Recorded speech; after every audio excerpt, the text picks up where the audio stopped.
Hey, Sherlock Holmes, I think there are some mice living in your house.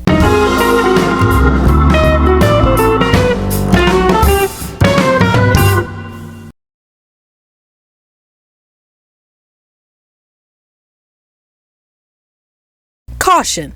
The following video is an in-depth review of the movie that I'm currently reviewing, which means that there will be massive spoilers in this review. If you haven't seen this movie yet, then please feel free to watch this movie first before watching this video. However, if you have already seen this movie, or you just want to know my thoughts on this movie, then keep watching. The Great Mouse Detective was an animated Disney film made in 1986, and it premiered 3 years before the Disney Renaissance started. To note, The Little Mermaid jump-started the Disney Renaissance in 1989, even though I personally think that The Great Mouse Detective was the film that inspired the Disney Renaissance in a way. The film also came out a year after The Black Cauldron, which was often noted as the film that nearly caused Disney to stop doing animated movies due to The Black Cauldron bombing in the box office. Luckily though, The Great Mouse Detective proved to be a financial success and helped change Disney's mind about not releasing any more animated films. The movie was based off of a series of children's books called Basil of Baker Street, which were written by Eve Titus and were inspired by the Sherlock Holmes stories. So before I get into my thoughts about this movie, I would like to give out a brief summary of this film. The film starts off with a renowned toy maker named Mr. Flaversham, who was voiced by Alan Young, celebrating his daughter Olivia's birthday. But unfortunately, at that moment, a vicious bat named Fidget comes in and kidnaps Mr. Flaversham. This causes his daughter Olivia to be left all alone, and in her desperation, she tries to find Basil of Baker Street, who is known as the greatest detective in all of Mousedom. Along the way, an older mouse named Dr. Dawson comes back to London and decides to help Olivia find Basil. Once Dr. Dawson and Olivia find Basil, they manage to convince Basil to help them when Olivia mentions about the bat that kidnapped her father. And it turns out that said bat, Fidget, actually works for Professor Ratigan, voiced by Vincent Price, who is a vicious crime lord and Basil's greatest foe. It also turns out that the reason why Professor Ratigan kidnapped Flaversham in the first place was because he wanted the toy maker to create a mechanical replica of the Mouse Queen to replace the Mouse Queen so that he could become ruler of all of Mousedom. So Basil, Olivia, and Dr. Dawson all rush to save Olivia's father and all of Mousedom from Professor Ratigan. The Great Mouse Detective was quite an unusual movie for Disney. For one thing, it's one of the few Disney films that's not based off of a fairy tale story, although it was based off of a fictional children's book. It's also one of the few Disney animated films that was a mystery film rather than a fantasy film. All of these elements made The Great Mouse Detective really stand out from the other Disney films before and after this film.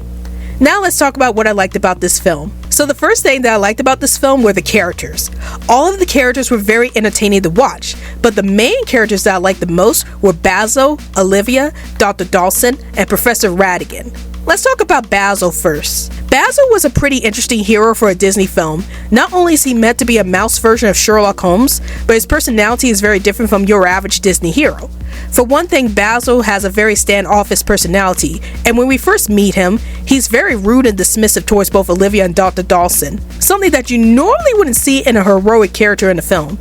Also, Basil has a very quirky personality, as he spends most of the film doing odd things, such as constantly doing experiments to help him solve the case, or getting very excited at the prospect of defeating Ratigan.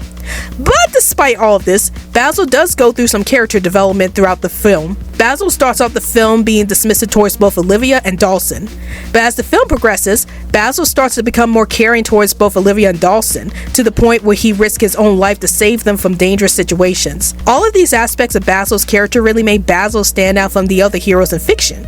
He's not the most charming person to be around with, and he has a lot of moments that make him seem a bit odd, but these aspects of his character made Basil into a very intriguing character, and his quirky nature actually made him into a pretty likable character, despite some of the flaws that he has. Another character that I wanted to talk about is Dr. Dawson.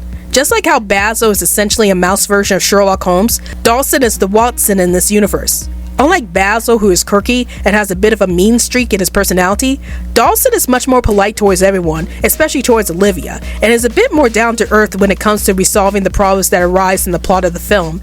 I do like the fact that Dawson is the voice of reason when it comes to Basil's antics, and I especially love the fact that Dawson cares a lot for Olivia, as he tries to help Olivia find her father after Ratigan kidnapped her father. Now let's talk about Olivia.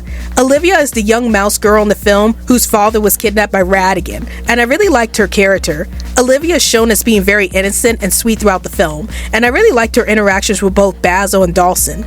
With Dawson, she treats Dawson like a second father, since Dawson is so caring towards her. Especially when Dawson learns of Olivia's situation, he immediately tries to help Olivia find her father. And with Basil, even though Basil is a bit dismissive towards her at first, Olivia never held any ill will towards Basil, and is nothing but nice towards him. I especially love the fact that once Basil softens up towards Olivia, he was willing to risk his own life to save Olivia from Ratigan, which shows how much their relationship with each other had improved over the course of the film.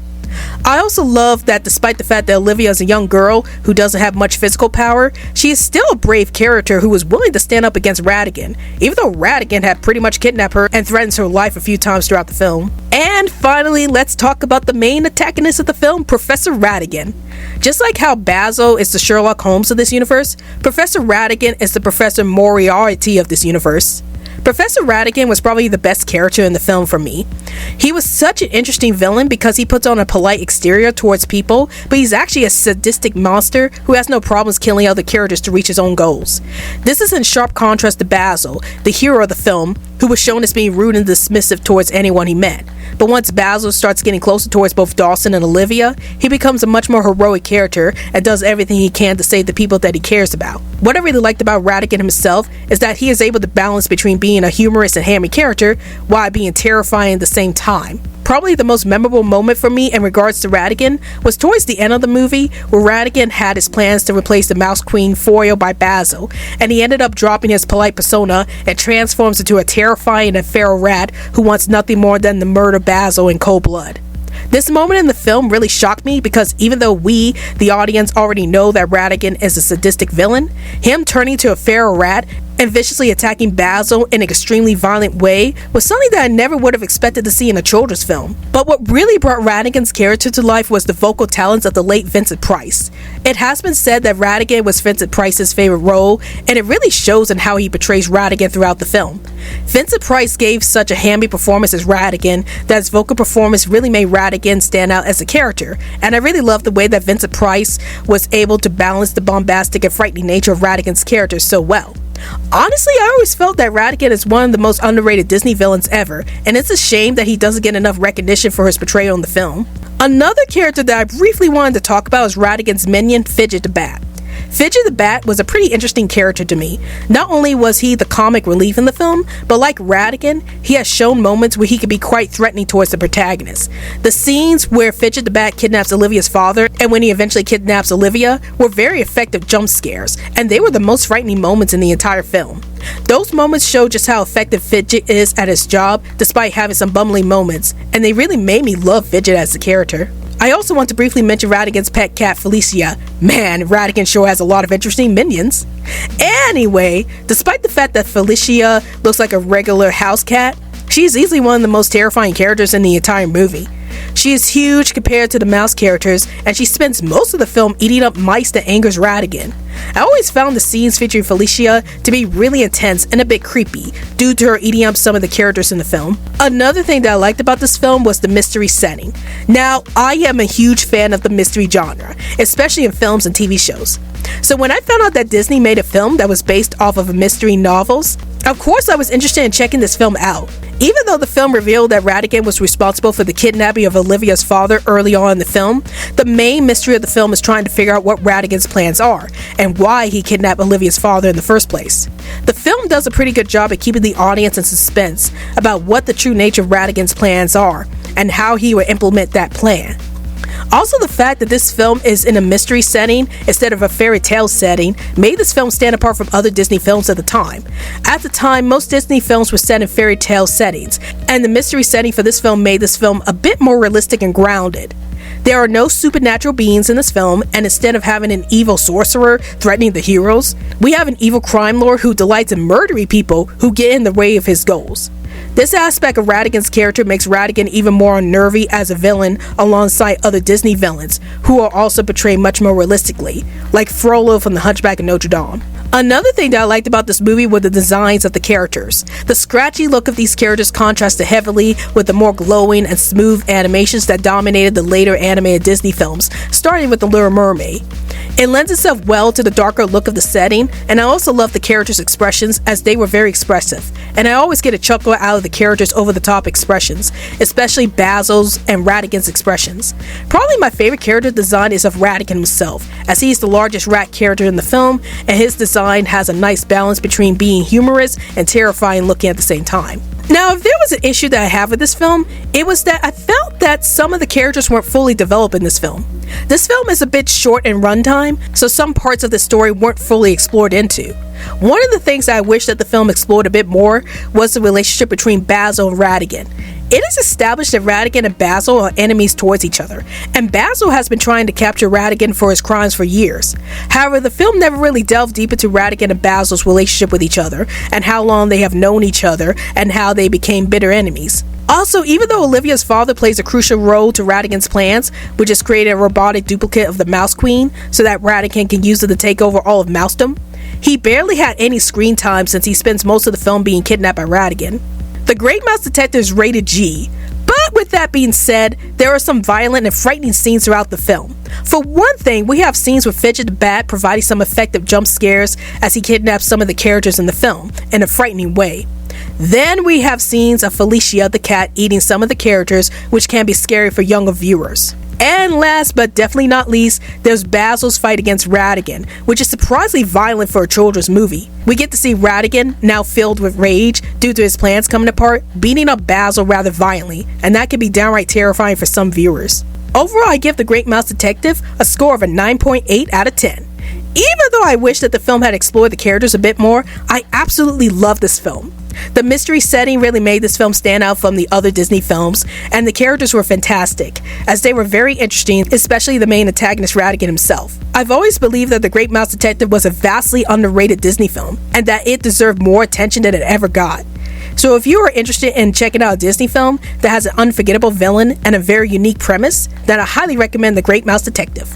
Hope you enjoyed my review on The Great Mouse Detective. Now it's time for...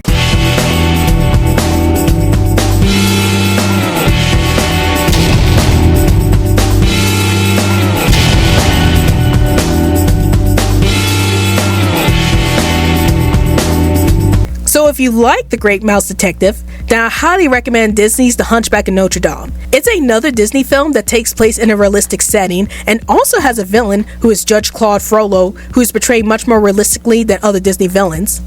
If you want another animated film that features mouse characters, then I highly recommend The Secret of NIMH. It's another animated film that was made in the 1980s that features a widowed mouse named Miss Frisbee who goes on a dangerous journey to find a cure for her sick son, Timmy. And if you want another movie where the protagonist started off the film as rude and dismissive towards other people, but gradually becomes a better person, then I definitely recommend the live-action version of How the Grinch Stole Christmas. In this case, the Grinch, who is the villain protagonist, started off the film being very mean-spirited towards the Who's, but he gradually becomes a better person once he understands the true meaning of Christmas. Hey guys, like this video? If you want to check out more crazy content from this channel, then please hit that big old colorful subscribe button. And if you're feeling extra generous, then please support me through Patreon so I can make more awesome content for this channel.